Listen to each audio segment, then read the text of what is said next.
Welcome to the 3 Down Nation podcast. I'm John Hodge, joined by JC Abbott. Today, we're discussing Bo Levi Mitchell getting benched. The CFL fining Duke Williams for eating nachos. Chris Streveler continuing to make headlines in the NFL. The Redblacks welcoming back star return man DeVonte Dedmon. And the Blue Bombers selling out the Banjo Bowl. But first, Canadian quarterback Nathan Rourke has to undergo surgery for a Lisfranc sprain in his right foot. The BC Lions are hopeful that Rourke can return by the end of the season, though the odds of that happening seem very low. JC, how do you feel about Rourke likely missing the rest of the CFL season? Well, it's absolutely devastating. We hadn't seen a player go on a trajectory like Rourke was been on this early in his career, really ever. And people want to bring out the Doug Flutie comparison. Doug Flutie wasn't as good as Rourke is in his first year as a starter. So he's going on a historic pace, and it's really unfortunate to see that derailed.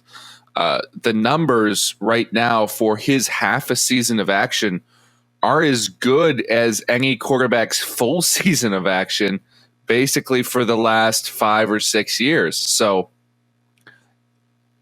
I have a lot of faith in Michael O'Connor going forward as a backup. I really want to see what he can do. Obviously, I'm a UBC guy, so I'm very familiar with O'Connor from my time there while he was playing. But there is no replacing Nathan Rourke. This was the story of the CFL season. This was the biggest story this league has had in a generation, I would argue. And it's unfortunate that we're not going to see it play out and run its course over the end of the year. It's devastating. It really is. I think that's the best word I could use to describe it. And that's not to say that, you know, any of us are cheering for Nathan Rourke or against Nathan Rourke, but we do cheer for storylines here at 3 Down Nation. And obviously, I mean, first of all, you have the excitement, right, surrounding a young quarterback who's lighting the CFL on fire. Because let's be honest, the CFL level of quarterbacking has not been good enough this year on the whole. We're going to talk about that more later in the show. So having anybody step up and light the league on fire, put up video game-like numbers, you know, numbers like, you know, Doug Flutie and Ken Austin and all these guys were putting up in the early mid-90s was exciting. Secondly, to have that be a Canadian player, even better. Then to have it happen for a team that has struggled to put butts in seats and have it be a quarterback from that province, right? Born right there in BC and Victoria. Nathan Rourke grew up a Lions fan. Now, he was raised primarily in Southern Ontario, but cheered for the Lions as a kid because of the fact that he had family back in Victoria and was born there. Now what are we left with, JC? We're left with, okay, well, I guess the Bombers are going to wrap up the West Division probably this week, really, essentially, against the Calgary Stampeders. And I'm sorry, but the Winnipeg Blue Bombers winning all the time has become boring. And so heading into the second half of the season, you know, not only is it disappointing to lose this amazing storyline and this amazing player in Rourke, likely for the year, it's doubly disappointing because, frankly, I don't know what CFL fans have to look forward to at this point. Ottawa still stinks. Winnipeg's still killing everybody. Granted, I suppose they lost to Montreal, but to me, this robs CFL fans. Doesn't matter which team you cheer for. It robs all of us of the number one storyline. And I can't think of a good, solid second storyline ready to take over this season. It's unfortunate. Yeah, the unfortunate reality of the CFL right now, in part because of the quarterbacking issues that you've alluded to, that I think do need to be dealt with at sort of a more systemic level within team front offices, is that, you know, there aren't enough good teams in the CFL right now. The BC Lions just lost the league's biggest star, you know, the biggest storyline. They're going to go in with, you know, Michael O'Connor was completely unproven as a starter, and Antonio Pipkin and maybe Kevin Thompson. And I don't think their chances in the CFL at all are really greatly diminished, right? Who do you trust right now under center more than these unproven guys? You know, they've got a nice hefty lead thanks to what Rourke has been able to do over the first bit of the season. So they can afford a few losses here and still be in a good playoff position. And that's normally not a situation that, is good for entertainment value if you have a season that's virtually determined by, the midway point. Now, Michael O'Connor might not go in there and be like Nathan Rourke. He doesn't have to be. If he is simply an average, even a below average quarterback, it's going to be on par with basically what the entire rest of the CFL has under center. Yeah, and maybe it's possible that a guy like Mason Fine comes in and leads the Riders on a tear, and we all go, whoa, how is this guy on the bench for the first half of the season? Maybe it's possible that somebody somewhere steps up. Maybe Nick Arbuckle finally figures it out in Ottawa. Maybe we see Michael O'Connor continue some success in BC, although I to agree with you, JC, I don't think there's any chance it'll be at Rourke's level. It will be somewhere below that. But ultimately just hugely disappointing. This was not only a CFL story. Nathan Rourke, I think, was transcending that. I think he was the favorite to win the Lou Marsh Trophy. Hard to imagine that happening now, given that he's unlikely to play the entire second half of the season, right? It's easy to give him the award if he throws for 50 touchdowns, breaking, a 30-year-old record set by Doug Flutie. Hard to do that when it's like, well, he didn't play after Labor Day, but he was really good before that, you guys. Here we go. We got to give him the Lou Marsh. So disappointing, hugely. I also learned this week what a Lisfranc is. I had no idea what it was before that.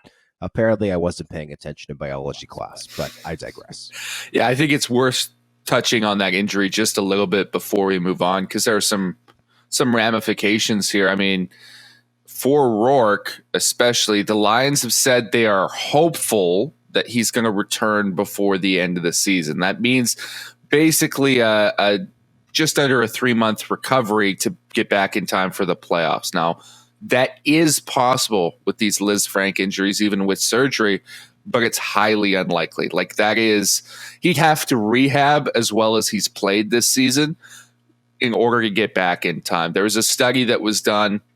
Obviously, this is a little dated, but between 2000 and 2010, and there are 28 Lisfranc injuries in the NFL, and only 3 of those players recovered in less than 3 months. The average recovery time was over 11 months. So it can be quite tricky to come back from these injuries. Now, I have all faith in the effort that Rourke's going to put in, but if he's not back in time for the end of the season and this sort of drags on longer than he hoped, the reality is this is one of the only things that could have affected his chances of going to the NFL after the year is over.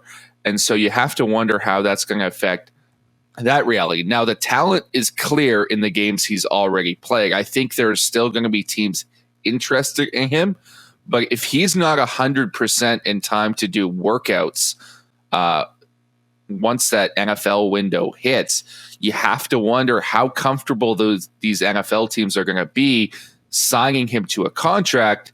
And then that possibility, that sliver of hope that CFNs maybe were holding on to, that he would stay another year, that becomes a possibility now because of this injury. And that's really unfortunate for Rourke, but maybe we get to see him live out that record-setting pace next year as well. I would disagree. I don't think there's any diminished opportunity for Rourke to go to the NFL. The thing I think might hurt him a little bit is the guaranteed money, right? If you're an NFL team, I think with just given what he's put on film, because he has 9 games of really, really good film at this point, I don't think you shy away from signing him for 1 second. I just think you shy away from saying, oh, hey, there's 16 other teams that want to sign him. Okay, let's put X amount of guaranteed money on the table and ensure that this guy signs with us, because you don't necessarily want to guarantee money to a CFL quarterback who's hurt, right?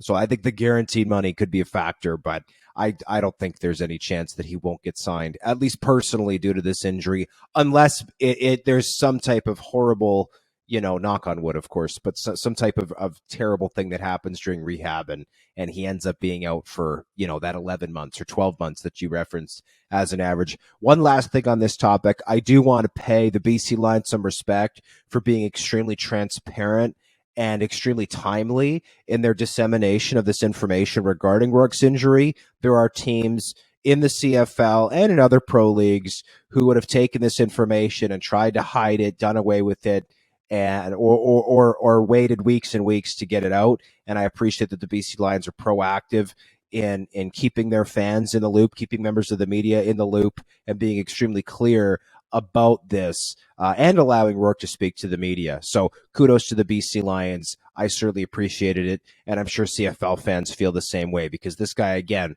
is not a BC Lions story. He's not even a CFL story. He is a Canadian sports story, and having accurate, timely information about what is going on with his injury and his recovery is pertinent. So we appreciate it.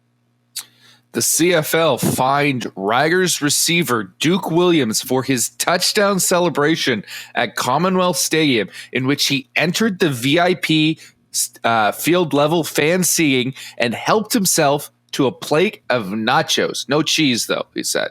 Should the league have fined Williams for the act? Well, two things. One, that's not a nacho. A chip without cheese is just a chip. Let's get that correct right out of the way, and correct this awful way in which the media has aired in this story. A chip without cheese is just a chip. It's not a nacho. Okay. Now, secondly, I do have some sympathy here for the CFL, because last year we saw a player enter the stands in Toronto. That was Chris Edwards, and try to beat the snot out of a fan. It was a horrible situation. It was a black mark on the league to have a player entering the stands, like fan seating, and obviously violence occurred. It was terrible. Security completely botched that, it appeared, from the outside.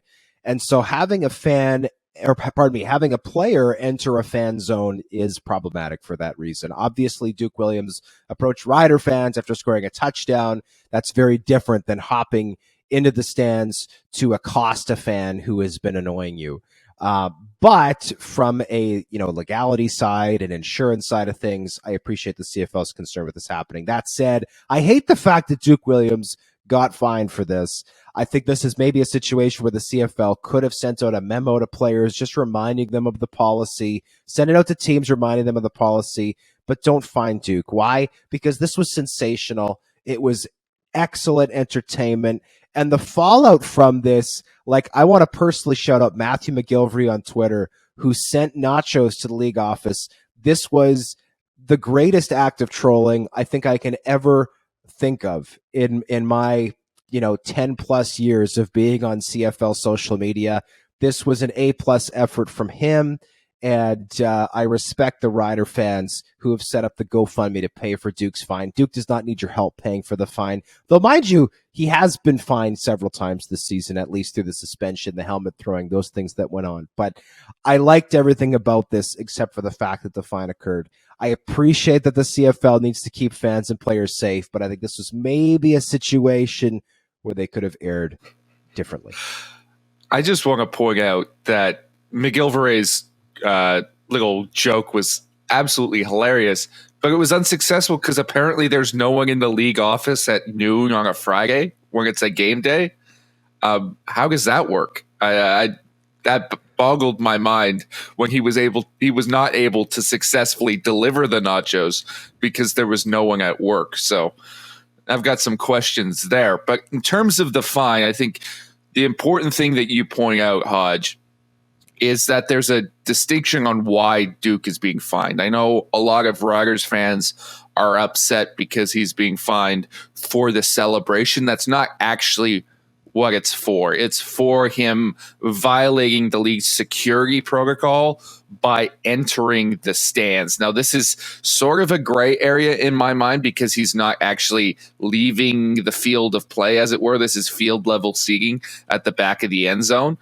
But still, he had to hop over a barricade to get there, and he entered an area where just about anything could have happened. So you don't want that as a league. Now, I do sympathize with some of these suggestions from Riders fans that there is a double standard here in terms of other players entering or leaving the field of play in some regard, interacting with fans in terms of what they do in Winnipeg. doing the Hardrick hop and jumping up on the side of the stadium there to interact with fans and other interactions around the league that have happened that are similar to that. I don't think there's a tremendous distinction between what that is and what Duke did. So I have some sympathy there, and I think you need to lay out a little bit of a clearer protocol in what is allowed, because you don't want a situation where players are not allowed to interact with fans. We want that. I think everyone loved the idea of Duke Williams going over there and grabbing some nachos. I just hope maybe that line is he grabs them over the barricade and eats them in the end zone rather than lounges in the seating. Yeah, and to me, I think the policy is clear enough. You can't cross the barrier, right? And when you're at a stadium, whether it's the Lambeau Leap, the Hardrick Hop, whatever you want to call it, if you jump onto the barricade, you are not crossing into the stands. You are providing an opportunity for fans to interact with you by approaching that barrier, but ultimately staying on your side. And I think you're exactly right. If Duke had simply approached the barrier and reached over and taken a chip from a fan, that would have been appropriate. And obviously that still would have provided a viral social media moment. However, having Duke cross over and sit in the VIP seating, which really made that moment what it was ultimately what got him fined. To me, the other thing I want to say with this is the Riders had it looked like, I couldn't find anything online, but I know TSN prior to that most recent Riders game when they hosted the Lions, there were fans eating nachos. To me, those are the type of moments that teams need to capitalize on even more and really capture people, because this is something that collectively captured the imagination of CFL fans to at least some extent, right? This was a fleeting moment where you had a week or two to really capitalize on this. To me, the Riders needed to make this nacho night. They needed to have some type of special on nachos. They needed to have a nacho t-shirt, run 1,000 of them and sell them just that night. You could even make it some type of pun, like that's nacho fine, or that's nacho chip, or that's nacho Duke. Do something, make it bigger, because we're going to talk about the Banjo Bowl a bit later.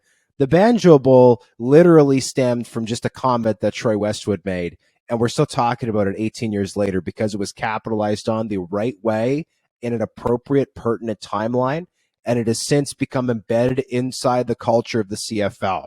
Right, the collective consciousness of CFL fans. Everybody knows what the Banjo Bowl is, whether you live in Winnipeg, Regina, Toronto, or Vancouver. And so, to me, again, it's a good start to have nachos at the stadium. The Bombers, I think, capitalized on this well. Marcus Sales called the Bombers offense vanilla. The Bombers go to BC, they win big. The next Bombers home game in the tailgate area, they were giving out coupons for free vanilla ice cream. Right, that's a clever way to pick up on that. But to me, the Riders needed to make this bigger. Nacho night at Mosaic Stadium. You can give them away. You can sell it. Doesn't matter. I want nachos. I want T-shirts. If you can whip up a mascot in a week, or at the very least, have Gainer with the giant platter of nachos walking around. Make this bigger. Make this bolder. That's marketing. Make it happen. Unfortunately, I don't think that Duke Williams can keep a plate of nachos in his sock like Marshawn Lynch keeps Skittles. I think that would be a little bit difficult logistically. That's fair. And again, they weren't even nachos. It was just a chip.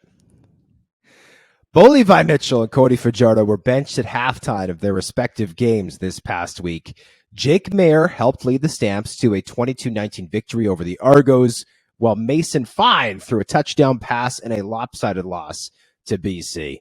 Which benching surprised you more, Mitchell's or Fajardo's? Is there a neither option in this pop quiz? Because neither was very surprising to me. Now, in the big historical scheme of things, I think benching Mitchell probably weighs a little heavier on the collective consciousness of the CFL because of the career that he's had. But neither Bo Levi or Fajardo have had tremendous seasons by any standards. We've seen flashes from Bo, but nothing over a long stretch of games. Certainly his touchdown to interception numbers have not been fantastic. That offense has not been clicking. And these are two quarterbacks that have been decidedly average to this point in the season. And they haven't necessarily been horrific or bad, but they have not moved the needle for their teams like we've seen the two quarterbacks for the two strongest teams, Zach Collaros and Nathan Rourke, move the needles for their franchises. And to me, that's really the issue here in the CFL. You need to have elite quarterbacks that elevate the people around them. Now, Bo Levi Mitchell has done that in the past, right? He has been that guy. He has not been hit this season. Cody Fajardo, I don't know if he's ever been that guy. He was a guy who showed a glimmer of potential to be that guy, and that's drifted away over the past 2 years. So I'm not surprised that either of these franchises are looking at other alternatives. Quite frankly, I was a little bit surprised that the Stampeders weren't more aggressive in potentially going with Jake Maier to start this season and moving on from Bo Levi Mitchell. Quite frankly, I think they erred in that decision. It's better to move on too soon than too late. And for the Riders, they certainly have to be looking at other options, because right now Cody Fajardo does not look like a top half of the CFL quarterback. And if they want to make the playoffs in the situation they're in, if they want to make a run at a home Grey Cup, they need somebody who's going to elevate that team, especially when they're struggling with injuries. Yeah, I thought the more surprising move was the pulling of Bo at halftime. To me, it was not surprising at all that Cody Fajardo was replaced. I thought it was maybe a bit surprising how early it happened, but then again, he was truly atrocious in the first half of that game. 41 passing yards and 2 interceptions in a half of CFL football is shockingly bad. I'm not saying that Cody Fajardo is a bad quarterback, but in this one particular game, that performance in the first half was one of the worst we've seen all season from any quarterback. Probably the worst we've seen from any quarterback in a half of work. Mason Fine is an unknown, but let's also not forget that 3 years ago, Cody Fajardo entered the scene in very much a similar way, was virtually an unknown, had a strong pedigree from his time at Nevada, but had bounced around on so many teams as a backup here and there. He was with the Raiders, he was with the Argos, he was with the BC Lions, and then finally he comes on and he puts on a show. Well, ultimately, Mason Fine has a similar pedigree. He was a star at North Texas. This is kind of his first shot, really, of getting any action. I don't think that Mason Fine will start this week. I think they'll give the ball back to Cody Fajardo. But at the end of the day, I think you have to start wondering about how many more chances Cody Fajardo is going to have. You mentioned it, JC. This team is under a tremendous amount of pressure to get to that home Grey Cup. They've lost 4 of 5. Cody Fajardo said that his knee was not a factor in his poor play, which is not right what Craig Dickinson said to TSN after he made the decision to pull Fajardo. He told TSN, well, it's partly play, it's partly the knee. So not good. The flip side in Calgary, I'm not going to say I told you so, but before the season, I voiced a lot of concern over what Bo Levi Mitchell had put on the table in 2019 and 2021. He played well out of the gate this year, but that offense, especially without Kadeem Carey and Malik Henry, both of whom are back this week, fortunately on Thursday against Winnipeg for them, he has not been good. Over the last 3 seasons, Bo Levi Mitchell has thrown 38 touchdowns to 30 interceptions. If it were any other quarterback, we'd say fine. But Bo Levi Mitchell should not be putting up numbers that are best described maybe as McLeod Bethel Thompson-esque and have any of us make excuses for him. He's been average at best this year, and I do not blame the Calgary Stampeders for trying to go out and find someone who's going to put them over the top, because Jake Maier was better than Bo was this past week, and I'm very interested to see what Jake Maier will do in his first start this season as broken by 3 Down Nations. Justin Dunk on Tuesday. Yeah, we don't know what these young quarterbacks will be able to do for their franchises, whether they'll elevate them, take them to the next level, or struggle and prove that they're not the guys. But I like the process of making a decision and going with a young prospect when your existing quarterback is not up to snuff. And I've touched on this before, but I think one of the biggest issues facing the CFL right now is quarterbacking in general, and then the conservative nature of front offices in addressing that position. And here's what I mean. the NFL has figured this out, right? If you don't have a top tier quarterback, it does not matter, right? If you've got a middle of the pack guy, it doesn't really help you. If you've got a bottom of the league guy, it's going to hurt you. You need an elite quarterback. And so you see teams being aggressive in pursuing a guy who can be in the top 10 of the league. You know, it used to be you would draft a guy in the first round and you could sit him for years waiting for him to develop. Now, if he's not good by year 2, you're trading a top 10 pick to get another top 10 pick to take another shot at the quarterback position, because that's the nature of modern football. The CFL hasn't figured that out. And to their credit, exactly one team has approached the quarterback position properly in my mind, and that's the BC Lions. And we've talked about it with Nathan Rourke. Maybe they lucked into it because they got the best possible quarterback to do this with. But when Michael Riley retired, there's a lot of teams out there that would have shelled out big money for a veteran backup, no matter how much they liked Nathan Rourke, who would have wanted some sort of insurance and made it a competition in camp. The BC Lions said no. They said, we're going to trust our gut on this guy, and we're going to take the leap of faith. And it worked out tremendously for them in the start of the season. And I think they're going to do that again now that Nathan Rourke's hurt. And they're going to go with the guys they have in the building that they trust, that they've scouted, that they've recruited, that they've developed. And they'll do that when Nathan Rourke goes to the NFL as well. And I think that's the correct strategy. Not enough teams are doing that right now. They want to have a guy that may not light the world on fire, but they know is consistent and they can rely on, who's a proven commodity. But that's not going to elevate you, especially in a small league. Elite quarterbacking matters. You need to have one of those top 3 guys, and I would argue you should be looking to have the top guy at all times. If you're the Calgary Stampeders entering this season, the question you should have been asking yourself is not whether Jake Maier is better than Bo Levi Mitchell right now. It's who has a better chance of being a top 3 guy going forward. Is it Bo Levi Mitchell at the end of his career declining, or is it Jake Maier seemingly on the upward trajectory? I think they made the wrong decision there at the quarterback position. I think the Saskatchewan Roughriders don't have a legitimate top 3 guy in Cody Fajardo and need to find one. And hopefully this point in the season is a trigger for them to go forward and try and emulate what BC did and take a leap of faith on an unproven quarterback. And hopefully they find somebody and it elevates the league as a whole. Well, let's also mention, because there's another name we haven't brought up here, which is Dane Evans, right? If you go back to 2019, it was like, wow, okay, the future of CFL quarterbacking is in good hands. You've got, okay, Michael Riley and Bo Levi Mitchell might be getting to the end, but you got Dane Evans stepping up. You got Cody Fajardo stepping up. Look at this quarterback play that's going on.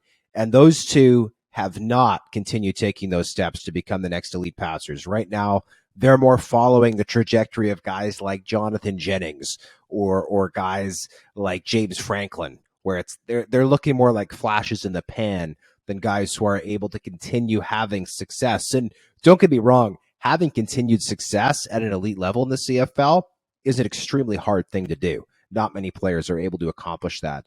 But if you look at the quarterback landscape of the league 3-4 years ago, it's disappointing how few of those players who look to be future stars have lived up to that hype. Because right now, JC, I would just as soon take Taylor Cornelius or Matthew Schultz than I would take guys like Cody Fajardo, Dane Evans, guys who are supposedly supposed to be the next best thing in the CFL. It's been disappointing this year. Quarterbacking outside of Nathan Rourke and Zach Collaros. It's been very disappointing. The Ottawa Redblacks have signed star return specialist DeVonte Dedmon after he was released by the Miami Dolphins. Can the CFL's reigning most outstanding special teams player help the Redblacks turn the corner? No. I'm sorry. No. This team was shockingly bad this past week. And I'm not trying to be negative. The reason that I'm upset about the state of the Redblacks is because Ottawa has a tremendous young fan base. It's a diverse fan base. It's a reinvigorated fan base. And our nation has proven that it was possible all along to have great football in the city of Ottawa, right? I grew up in the 90s and early 2000s when all I heard about was football will never work in the nation's capital. The CFL is dead there. It's not going to happen. Well, the Redblacks have succeeded not because of their on-field product. They've succeeded in spite of their on-field product for the last 3 or 4 seasons. That team looked disinterested this past week. That performance in the second half was truly atrocious and getting absolutely crushed by the visiting Edmonton Elks. It was a battle of 2-win teams, and the Redblacks were not even a 2-win team versus a 1-win team, and the Redblacks were not even competitive through the second half of the game. Mark Gowdy got on Twitter, their president and CEO, asking fans to keep the faith. Paul Lapalisse went on local radio asking fans, saying we're going to trust the process. To me, I appreciate Gowdy and Lapalisse trying to provide some leadership here, but fans have no reason to quote unquote keep the faith or trust any process at this point. Your team has won 4 games in the last 2 years and 7 games in the last 3 years. I believe they've won 1 home game during that period of time. That's shockingly bad. And I appreciate that the Redblacks are going to another starting quarterback this week. They announced they're going to bring in Nick Arbuckle as the guy. He's going to get his first start there, which is all well and good until you realize, well, he's played twice now in a relief role of Caleb Evans. He's thrown 2 picks and no touchdowns. So, maybe it's possible. We'll see the Nick Arbuckle revenge game. He'll throw for 350 and 3 touchdowns at Edmonton this week. But if I'm a Redblacks fan, I don't want anybody to ask me for patience at this point. I just want to see results because that team had a big test this past week and they failed it miserably. The record you're referring to at home, 1-19 in their last 20 home games.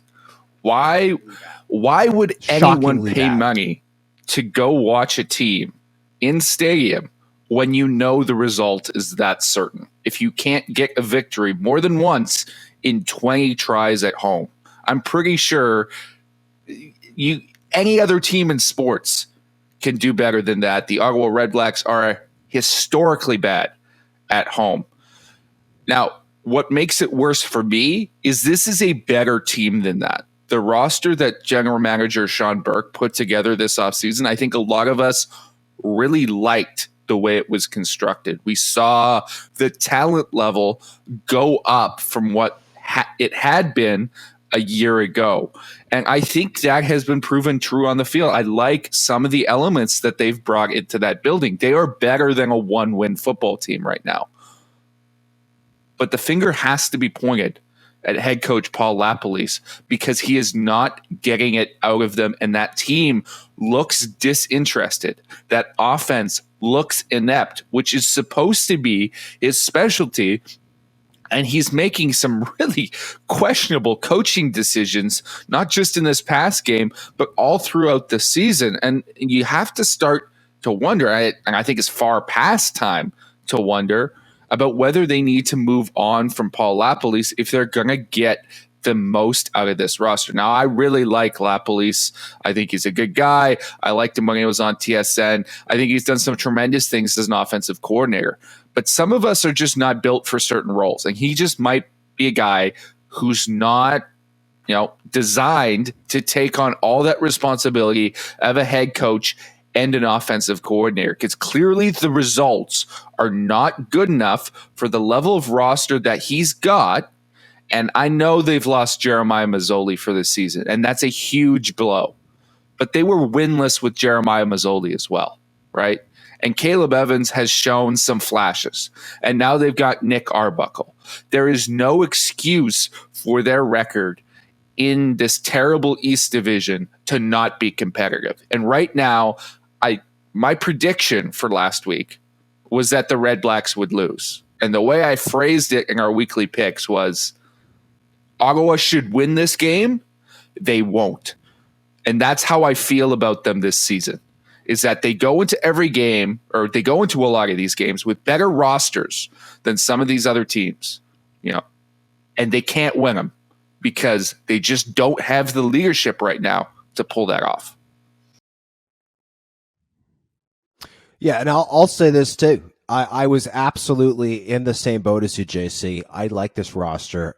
Mark Gowdy was in the press box at the opening game of the CFL season in Winnipeg. And I spoke with him and I said, I think you guys got a good team. And he said, I think so too. And that was a very common consensus at the start of the year. And it's very disappointing to see how poorly that team has played. I mean, the drop from Darvin Adams, I watched Darvin Adams in Winnipeg for 6 years. I've seen him make that catch a million times. Terrible drop. The defense could not get Edmonton off the field that entire second half of the game. It's unfortunate.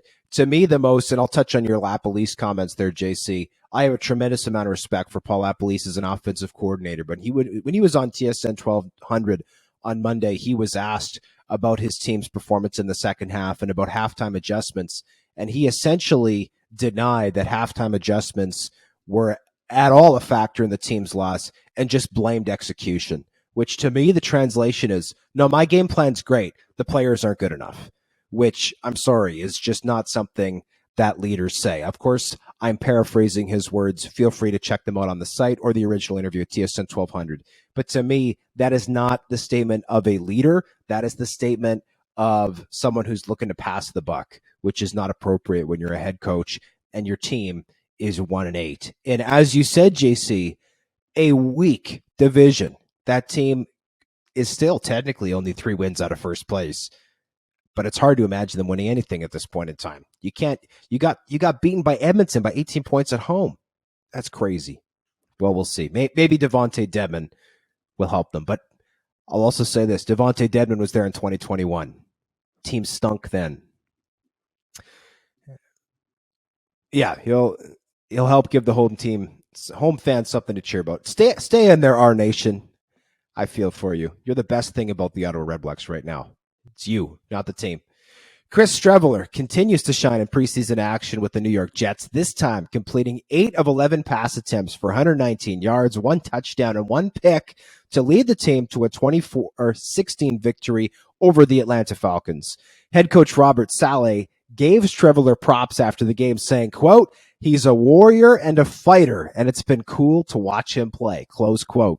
JC, how do you feel about the Strevolution? Why, it's blowing me away right now because I don't think we've seen Chris Streveler play this complete football game ever in his career. The way he's looked in preseason so far has been tremendous, both as a runner, as we've become accustomed to Chris Streveler, but also he looks much improved as a passer right now, which is important for him. And I think he's quickly playing his way either onto the New York Jets or onto another team for this season, because I know they've got a bit of a backlog of some proven quarterbacks in that Jets QB room.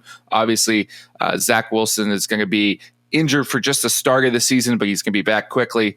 Joe Flacco and then Mike White, who's also started games for that team, are all ahead of him on the depth chart. But Chris Streveler has outplayed Mike White considerably in his preseason performances, and is looking like a guy who can be a viable NFL backup or third stringer, which is, tremendous for him. I love to see Chris Streveler have success. Now, I've ribbed him before because I don't think he's ever going to be, a legitimate starting quarterback at any level, even the CFL, because I just don't trust his level of accuracy. But he's a tremendous athlete. He's damn exciting to watch, and I'm glad to see him have success as a CFL alumnus in the NFL.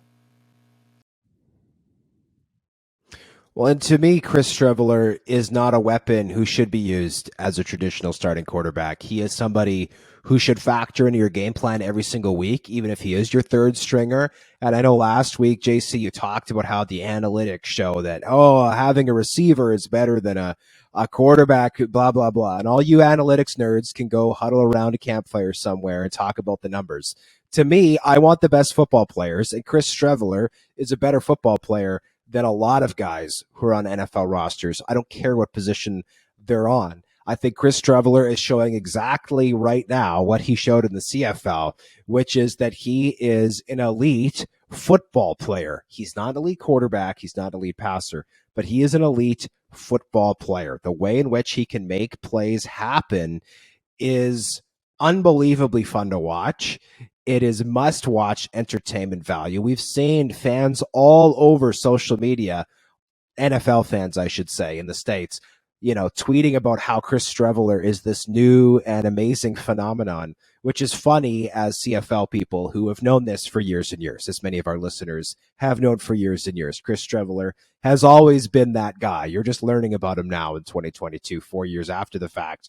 But to me, he is somebody who should undoubtedly make the Jets roster. I'm not saying he will. It's likely that they will cut him because at the end of the day, they've invested in Mike White, Joe Flacco. I don't personally really see the value in having a 35, 36-year-old Joe Flacco around, but obviously they do. And then Zach Wilson, he's a former number 2 overall pick. You're not going to do anything about that for another year or two. And that's if he plays really terribly, as you said, JC. If you're not in it by year 3, year 4, maybe you move on. But to me, whether or not Chris Streveler is in New York this season or elsewhere, he has shown that he belongs. No, you should not have him drop back to pass, do that 5-7 step drop 30 times a game, which, by the way, I thought was a massive flaw in the way in which the Arizona Cardinals used him. He saw a fair amount of action there behind Kyler Murray, and I was extremely disappointed watching those games and going, why are you asking Chris Streveler to do this? You may as well ask a fish to climb a tree. Like, let Chris Streveler go out there and be Chris Streveler and call the plays accordingly and plan around that accordingly, because he could be an effective weapon when used properly. I thought he looked very comfortable in both preseason games. And whether it's the Jets or elsewhere, I'm very excited to see what he's able to do this season. Yeah, provided that he's the one viral clip of Streveler that's going around is his little 8-yard run where he makes a tremendous cut and leaves a guy sort of grasping at air, has become viral on social media. There's some great commentary tracks over the top of it if you go and look it up right now. But on that play, I think it's also worth pointing out there's a little CFL on CFL violence, because as he spun away, he evaded a blitz from none other than Winnipeg Blue Bombers' DeAndre Elford, who was an all-star cornerback for Winnipeg last year when they won the Grey Cup. He's now with the Atlanta Falcons. He's played really well in preseason, but he couldn't catch Chris Streveler. And you see him on the ground after that play goes past him, just absolutely flummoxed. Like, how am I supposed to get this guy? Like, he's so fast, so athletic, so big. Little D. Elford had no chance against Chris Streveler on that play. Well, and full credit to D. Alford. He was an all-star last year, sensational player for the Bombers. But even had he touched Chris Streveler, how you bringing him down, right? Like, D. Alford's given up 45 pounds in that situation. Chris Streveler, again, I'm not saying he's an elite quarterback, but to me, he is and has always been an elite football player. If this was the 1970s, he'd be on the field every play. 1950s, he would be on defense. And he'd probably be an all-star. He's Jackie Parker. You think safety. Chris Streveler is Jackie Parker? Old spaghetti legs? That's probably not a bad comparison, especially when you look at how terrible Jackie Parker's passing stats were, albeit in a very different era. Anyways, on this day in 2017, Nick Lewis became the CFL's all-time receptions leader when he caught his 1,030th career pass.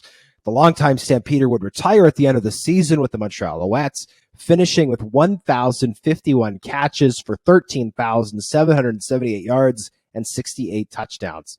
Lewis was inducted into the Canadian Football Hall of Fame in 2021. JC, I'm curious, what is your favorite I love Nick Lewis the memory? Thick Nick era, when he looked like an out-of-shape nose tackle playing receiver, and he'd go out against some poor rookie American halfback who's like, what is this guy? And he'd go to try and make a tackle, and this 260-pound, 30-plus-year-old receiver would hurdle him in a single bound and rumble for more yards. There was nothing more beautiful than that. I've made some fun at Nick Lewis for his time coaching the Lions in recent weeks, but as a player, what was incredible is how successful he was throughout his entire career and how every year he got larger and somehow it never impacted his athletic ability. Forget the training camp weigh-in. There was no requirement for Nick Lewis at any weight. He could go out there and be an elite playmaker, and I absolutely love that. I will say, I think out of shape nose tackle's a little bit harsh. Maybe out of shape middle linebacker. But I feel you, JC. The thick Nick era was also my favorite. And I'll say this. I don't think we'll ever see another receiver in the CFL like Nick Lewis. You could watch this league for the next century. There'll never be another Nick Lewis. That was Hodge's heritage moment. It's now time for the 3-minute drill. Here we go. Riders running back Jamal Morrow will miss the next 6 to 8 weeks due to a broken hand. I think it's Is that a big deal for mildly significant. Jamal Morrow has been fantastic. The good news for Riders fans, Frankie Hickson also looks great, and I like to see him get more action here in Morrow's absence. I think he'll do very well. The Winnipeg Blue Bombers sold out the Banjo Bowl almost a month before the game was scheduled to take place. Is that a surprise, Hodge? Not a surprise. This game sells out every single year, and it is must-watch entertainment.